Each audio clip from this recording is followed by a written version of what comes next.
Hello guys, आप सभी का स्वागत है क्लैड बाय अभिजीत के चैनल पर। और आज हम लोग एक last topic law of taught की कंप्लीट करने जा रहे हैं, जिसका नाम है एब्सोल्यूट लायबिलिटी।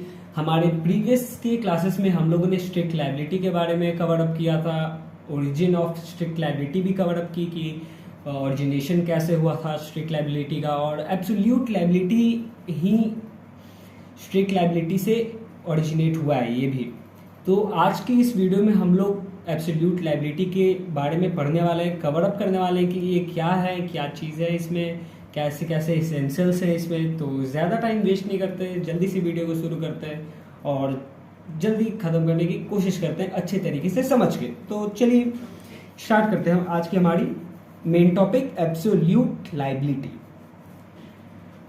तो यहाँ पे ओरिजिन हुआ था एब्सोल्यूट लायबिलिटी का। सबसे पहले एक केस था MC Mehta versus union of India. MC Mehta versus union of India का एक केस था। आगे समझाता हूँ कैसे हुआ था, क्या हुआ था, ये ओरिजिनेशन में कैसे ये केस आया जिसके वजह से एब्सोल्यूट लायबिलिटी लागू करनी पड़ी। हम सबसे पहले ये इंडिया में ये एब्सोल्यूट लायबिलिटी लागू किया गया था। तो चलिए, और इवोल्यूशन फ्रॉम स्ट्रिक्ट लायबिलिटी, इसका इवोल्यूशन ही स्ट्रिक्ट लायबिलिटी से हुआ है। स्ट्रिक्ट लायबिलिटी का ही एक पार्ट है ये, जिससे ये एब्सोल्यूट लायबिलिटी बना है। Concept involve by the supreme court of India. Supreme court of India ने इसे एब्सोल्यूट लायबिलिटी को कंसेप्ट को लाया था और ये फिर बनी स्ट्रिक्ट लायबिलिटी के बाद। स्ट्रिक्ट लायबिलिटी ब्रिटिशर्स की एक रूल थी, जो उसके बाद सुप्रीम कोर्ट ने देखा, इस केस के बाद MC Mehta versus union of India के बाद देखा, एब्सोल्यूट लायबिलिटी केस कॉन्सेप्ट को इन्वॉल्व किया। ठीक है, तो इसके पीछे का रीजन क्या था? To make the liability of the industries, factories etcetera dealing with the life harming chemicals और toxins etcetera will be absolute without exception. तो ये एब्सोल्यूट लायबिलिटी का रीजन ये था ना कि कोई भी ऐसी industry, factories life harming chemicals या टॉक्सिन्स किसी भी चीजें के साथ अगर डील कर रही है तो वो एब्सोल्यूट लायबिलिटी के अंदर आएंगी विदाउट एक्सेप्शंस। कोई एक्सेप्शंस इसमें नहीं होगा। अगर आप लाइफ हार्मिंग चीज से डीलिंग कर रहे हो, जिससे कुछ भी डेंजरस चीज हो सकती है, इंडस्ट्रीज और फैक्ट्रीज के लिए था ये मेन एब्सोल्यूट लायबिलिटी। अगर आप कर रहे हो वो चीज अगर स्केप हुई, देन आपको कंपेंसेट करना पड़ेगा। ये मेक श्योर मैं आपको बता दूं कि ये इंडस्ट्रीज और फैक्ट्रीज के लिए मेनली इन्हीं पे फोकस करके एब्सोल्यूट लायबिलिटी का लागू किया गया था सुप्रीम कोर्ट के द्वारा।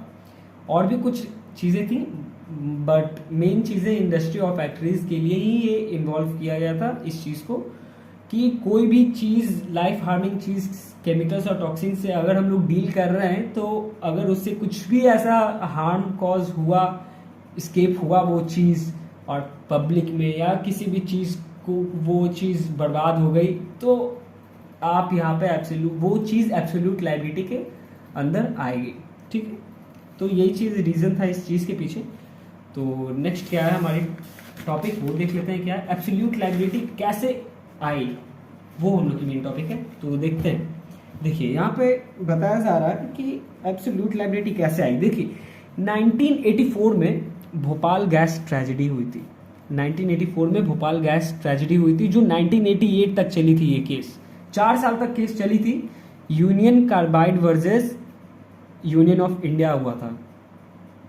Union carbide versus union of India हुआ था इस केस में। तो उसी बेस और भोपाल गैस ट्रेजेडी में आप जान लो मिथाइल आइसोनेट जो थी गैस, वो लीक हो गई थी, जिसके वजह से बहुत से लोग मारे गए। आई गेस 15,000 से ज़्यादा लोग इंजर्ड हुए थे और बहुत से 4,000 लोग, आई गेस उससे ज़्यादा ही, अब आप समझ लो अप्रॉक्सीमेट मैं नहीं बता रहा हूँ, बहुत लोग मारे भी गए थे इस गैस ट्रेजेडी में। तो इसी बीच में 1984 से 1988 में ये खत्म हुआ था, ये केस चला।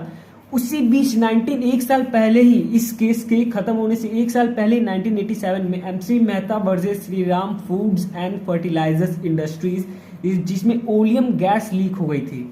और यही केस को MC Mehta versus union of India, जहाँ पे ओलियम गैस लीक हुई, वहीं से एब्सोल्यूट लायबिलिटी का ओरिजिनेशन हुआ, वहीं से एब्सोल्यूट लायबिलिटी सुप्रीम कोर्ट ने ये इस कॉन्सेप्ट को इन्वॉल्व किया कॉन्स्टिट्यूशन में। ठीक है, तो यही चीज़ थी जो हमारे एब्सोल्यूट स्ट्रिक्ट लायबिलिटी से एब्सोल्यूट लायबिलिटी में आई, और इस चीज़ को इस कॉन्सेप्ट को सबसे पहले इंडिया ने ही लागू किया था।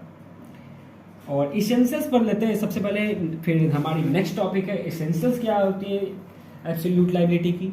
तो ये हमारी लास्ट टॉपिक है, तो इस चीज़ को हम लोग अच्छे तरीके से समझ लेते हैं कि ये क्या है। छोटी सी टॉपिक है, ये स्ट्रिक्ट लायबिलिटी जैसी थी, लेकिन इसने मेन टॉपिक क्या था, ये इंडिया में लागू की गई, तो इस टॉपिक को पढ़ना भी ज़रूरी हो जाता है। ठीक है, तो यहाँ पर क्या होता है, कोई भी एक इंटरप्राइजेस कंपनी होती है, इंडस्ट्री फैक्ट्री या कोई भी कंपनी होती है जो डील करती है हजार्डस एक्ट, कोई भी डेडली या लाइफ थ्रेटनिंग एक्टिविटी के साथ वो डील करते रहती है। एंड देन यहाँ पे आप देख लो, स्केप नॉट नेसेसरी, जरूरी नहीं है कि स्केप हो के वो चीज़ डेंजरस लाइफ थ्रेटनिंग चीज़ है जो वो स्केप हो जाए और पब्लिक में जाके फैल जाए, जरूरी नहीं। वहाँ पे जो इंडस्ट्री या फैक्ट्री में वर्कर्स काम कर रहे हैं, वहीं पर ही वो चीज़, मान लो केमिकल स्केप हो गई, टॉक्सिन से वो स्केप हो गई, जहाँ पर 50 वर्कर्स थे, जो भी मजदूर वहाँ काम कर रहे थे, वो सब मर गए। तो जरूरी नहीं कि सिर्फ पब्लिक में, स्केप नॉट नेसेसरी, जरूरी नहीं है। वहीं पर ही मान लो कंपनी इंडस्ट्री फैक्ट्री में ही हो गया ये सीन, तो स्केप नॉट नेसेसरी था टू पब्लिक में हुआ तो वो स्ट्रिक्ट लायबिलिटी में जाती ही है। और यहाँ पर स्केप नॉट नेसेसरी दिया हुआ है, वो तो फैक्ट्री में भी हो सकती है और कहीं पर भी हो सकती है, आप अगर काम कर रहे हो इंडस्ट्री में। तो बस इसकी 3 एसेंशियल थे जो आपको बताने जा रहे थे। एक कंपनी होती है, वो इंडस्ट्री फैक्ट्री होती है जो हजार्डस एक्टिविटी, डेडली और लाइफ थ्रेटनिंग एक्टिविटीज़ के साथ डील करते रहती है, और उससे कुछ भी कॉज हुआ, कुछ भी टॉक्सिन केमिकल्स अगर लीक हो गए, देन उसके बाद वो ज़रूरी नहीं कि पब्लिक में जाके लीक हो जाए, वहाँ के वर्कर्स जो काम कर रहे हैं उन पे लीक हो गया, 50 वर्कर्स मर गए, तो ये सब चीज़ें ना लायबिलिटी हेल्ड करती है जो ओनर है फैक्ट्री का, इंडस्ट्री का, उन पे ये चीज़ लायबिलिटी आती है। तो यही कॉन्सेप्ट थी जो आज हम लोग को समझनी थी स्ट्रिक्ट लायबिलिटी की, और आई होप आप लोग को समझ में आया होगा कि ये क्या थी स्ट्रिक्ट लायबिलिटी, हम लोग को पढ़ना था। तो बस यही थी आज की टॉपिक, हम लोगों ने कवर कर ली लॉ ऑफ टॉट की topic. And law of taught की सारी टॉपिक्स आई गेस क्या सारी की सारी हम लोगों ने ख़त्म कर ली है। एंड अब हमें क्रिमिनल लॉ की तरफ बढ़ना है, तो आगे की क्लास में मैं क्रिमिनल लॉ करवाने वाला हूँ आप लोगों को, तो वो भी उस चीज़ के लिए भी ज़्यादा वेट नहीं करना है, मैं लॉ ऑफ टॉट्स की प्लेलिस्ट बना दूंगा। अब हम लोग गाइस क्रिमिनल लॉ पढ़ने वाले हैं, क्या होती है, क्या उसमें चीज़ें होती है, तो वो चीज़ को अच्छे से हम लोग समझेंगे। तो आई होप आप लोगों को लॉ ऑफ टॉट्स से रिलेटेड जितने भी मैंने वीडियोस बनाई, वो चीज़ें, वो टॉपिक्स, आपको हर चीज़ें समझ में आई होंगी। अगर कोई भी डाउट्स अगर आपके अंदर आती है तो वो आप मेरे को कमेंट करके बता सकते हो, मैं आपको समझाने की पूरी कोशिश करूंगा। एंड आई होप आप समझ भी जाओगे, मेरी क्लास देके समझ गए होगे आप। मैं तो नहीं सोच रहा कि आपको ऐसी नौबत आएगी कि आप कमेंट करके और आपको ऐसे डाउट भी कुछ आएंगे।